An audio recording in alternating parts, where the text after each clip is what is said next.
Hi everybody, I'm the Reluctant Reviewer. And I'm Kewpie83. This is a second part to the Babyface and Play Along Club that we did regarding Mel Birnkrant. Just a little bit more about him. We're going to post links.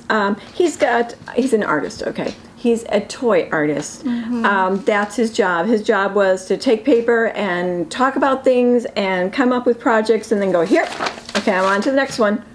Let's do another one. Let's do another one. That's called concept art. And as far as concept art, he has a website that's called Land of Lost Toys. It's 115 pages, which I looked at all of them. And they were his drawings, his concept art for many toys that didn't go anywhere, which is really sad, mm-hmm. but it's really fun to see what kind of creations he came up with. So it's concept art, it's sizzles, it's demonstration videos, it's prototypes that he could find on each thing. And then, as he said, he's done so many in his life that he had forgotten a whole bunch of drawings that he did before, and he's like, I don't remember doing that one. I don't even know what we did with that one. And then his partners, when they closed up shop, one of them went through and pulled all the paperwork of anything that he was connected with and gave him a binder and boxes of stuff that was part of his toy legacy. Mm-hmm. So, did you look? You looked at some of Land of Lost Toys. You probably didn't look at all 115 pages. I didn't look at all 115. I figured I had time. You figured you had time? Okay. Well, in my order, so that you know when you're looking at Land of Lost Toys, some of my favorites in there is number 1, My Pretty Kitty or Magic Diaper Pets, whatever he decided he was going to make it. The feline version of Babyface. So cute. Completely flocked. It looks adorable in the pictures. He said it was lost underneath in a box, behind a desk, in all these hidden places in his home, that he had lots of little places that when he was done, they just went somewhere. So he was cleaning and he kind of came across all this stuff and he said, well, I don't need every single thing anymore. So a lot of like printer copies of his concept art he threw out. And he kept a lot of the illustrated stuff. So it's a lot of fun stuff. But my top, it's not even top 10, it's like top 11, is My Pretty Kitty. Because so cute. I want her so bad. She really does. Copycat Kathy, which was a doll that you would talk to it and then it would repeat what you said with the intonations in your voice, but it would sound like baby talk. Aww. Cute idea. Yeah. My Beautiful Pony, which is a big horse that you would put bows and ribbons in her hair. It was really cute. My mom likes ponies. I do like ponies. Baby Talk, that has a telephone. Yeah, it's not a cell phone, it's a telephone, but I thought it was adorable. Penny Whistle. She had like a keyboard on her back, so it's like she's whistling, and you could press the buttons and get all the different tones. That sounds cool. And then if you bought the accessory pack for a different dress, like the little keys would be on that dress, and you would be able to hook that dress in and use those and make music, touch it and make music. That sounds awesome. Isn't that? Come on, somebody. Make a doll out of it. I don't know how that would work logistically, but it sounds very cool. It sounds cool, and it's cute, and it's adorable. Okay, this one is just the 60s kid in me. Zip lips. They were purses, and the zipper area is the mouth, so you open it, and that's the mouth opening up. I saw those. So you could have purses and pencil cases and tape dispensers and tissue holders. I mean, these are all conceptual ideas. His concept idea, his concept art, or pillow pals. Absolutely adorable drawing he has in color, where it looks like it's very like country bears done in mattresses, like a mattress kind of bear. It's adorable. And something like that did sell, so why didn't his version of it sell? Well, yeah, the real mushy one did. Pillow Pals. Pillow Pals, and then that other one that used to have that was really like a stuffed animal that was really like cuddly and huggy. Yeah, I don't know. Some things I think you leave it up to your management. And they decide, some things he said, I don't know if they ever even showed it to anybody. Maybe they thought the concept was bad, but they would have meetings in his house and discuss things, and he'd come up with artwork, and then they'd take it and churn it, and sometimes he'd make prototypes, and if he made a prototype, the most interesting thing I thought was he'd go to Toys R Us and find a generic animal, like a generic dog, and then open it up and put the guts of what he's trying to make happen in a generic teddy bear or a generic dog. And I thought, wow, is that where Toys R Us got their business? Well, he said for Babyface, too, that he went scouting at Toys R Us for dolls with wigs that would fit what he was sculpting. But, of course, there was nothing in that size, that 14-inch size, so he had a very limited choice of wigs. Limited. But, I mean, really cool. And these are things that did not go anywhere. Teeny Toons, which I thought was adorable and he thought was old-fashioned, but since I'm a 60s kid, yeah, it is old-fashioned and I like old-fashioned. They were dolls, little dolls in the shape of a doll, but inside they were actually a transistor radio. Okay, I was a transistor kid, so that to me was adorable. And then they held little boom boxes so that by the time, if you had to wait around 4 years, those boom boxes would have been gone already anyway. Yeah, sounds cool though. Mr. Crayon. He was a holder for your crayon, so it was basically a figure of a Mr. Crayon, and if you opened it up, he held your crayons inside, which useful. I thought was adorable, and his concept art is really cool. It's colorful. And then there was a Mr. Crayon tracing light, which I thought was really neat. It was a tall Mr. Crayon, and then it held the light under there, and then you could put the little strips through so that you could trace the comic strip or whatever it was, the design. That's cool. I thought that was Why did very Crayola unique. not buy that? Because they didn't do anything like that. They never did anything with any of their stuff until years and years later, and they were still able to make a living because everybody bought crayons. Right. Then there was a car series for girls. I forgot the name. But the little cars had the hair, had the wig on it, and then there was a little person inside there, a little girl person that was in the car too. Oh. But it was really cute. I'm like, oh, that's so cool. That's kind of like things that I would have gotten in the 60s. And then he did a series for Barbie, and he really didn't want to do accessories for Barbie, but he had friends that they made their living on making accessories for Barbie. And the ones he made, I thought were really cool, but I bet you Mattel thought they were too expensive. They were like a Barbie world, and there would be like a platform, and it might be a Kelly in a bed, and then a Barbie in a rocking chair, and she's reading to Kelly, and there was like a movement area where if you push this little dial around, then the rocking chair would rock, or Barbie would suddenly turn on and be reading to Kelly. I thought that was adorable. And then there was one called Barbie Collects Barbie. And it was tiny little cases with little mini reproduction Barbie dolls, and it was her house in all different display cases so you could stack them up. Perfect! Yeah, I did go through some of his Barbie concept art, and it was all just super it was pretty. It was pretty. And it was all just like really fun stuff. And Crystal Palace Showcase, which was another one. It was like a little land, kind of like a little Disney World land, but with little mini Barbies in it.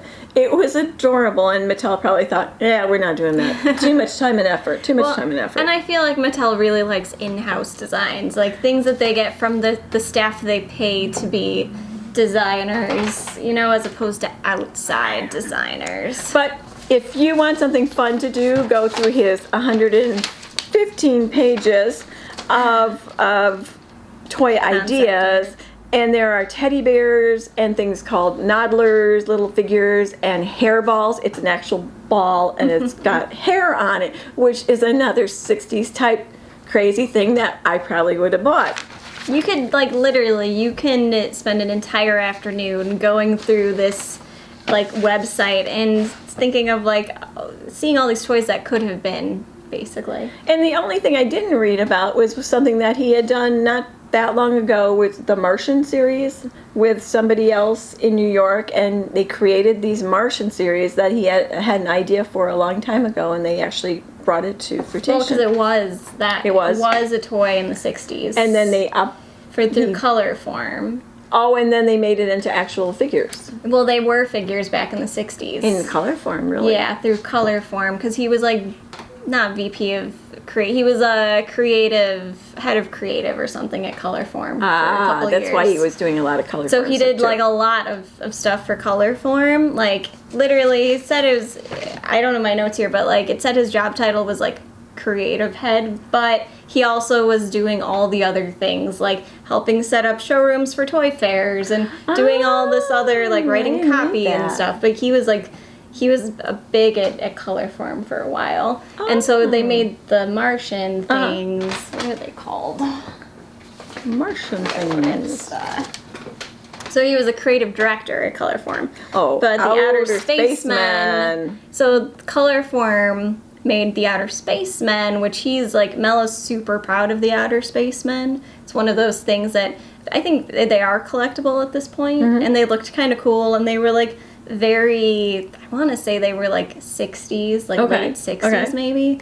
But he was super proud of them, and I think there were 2 waves back in the day, and then they did something recently with them. They added on to it and actually produced them again. Yeah, but that was like kind of his start into Colorform. So a lot of the Colorforms from back in the day, like he actually designed those and like Which is did the cool. concept for a lot of like Colorforms that actually made it.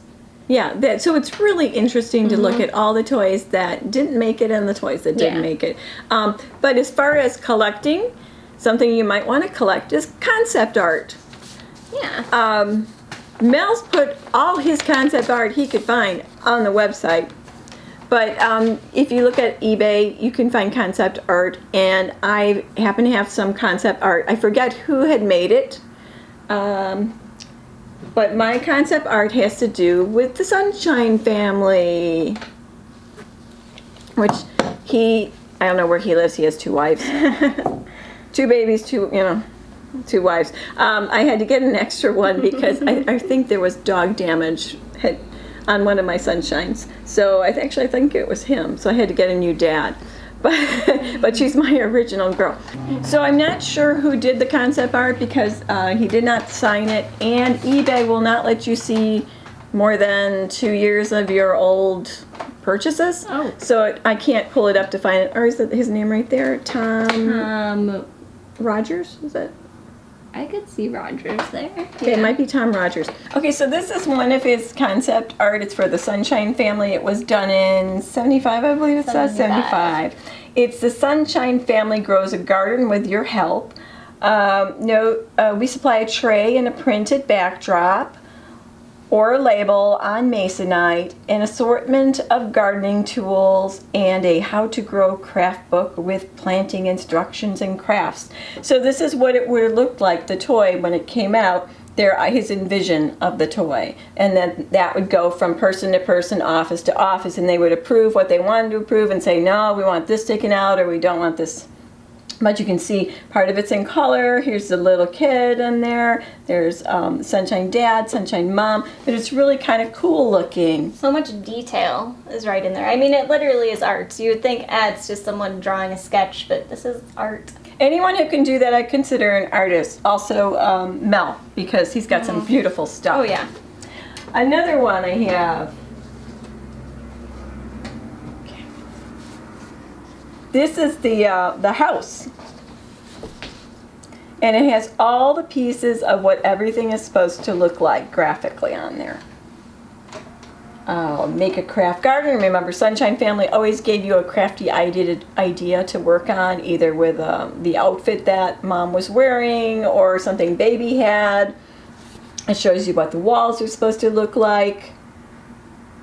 Yeah, like these are definitely like toilet paper rolls or something. That's what they're supposed to look like. Because you made it yourself. That was your crafty item. There's a bathroom. There's the cow. Cow that can actually be milked. Make a craft garden. There's that garden, another garden area over here. A chicken that lays eggs. The chicken coop sold as an accessory pack. Real wood craft. The haystacks, ramps, the water pump actually working. So He came up with this in 75. There we go. His name is Tom Hodges. That's Yeah. who he is, Tom Hodges. So cool. And then I have these two, and I like them because they're a companion piece.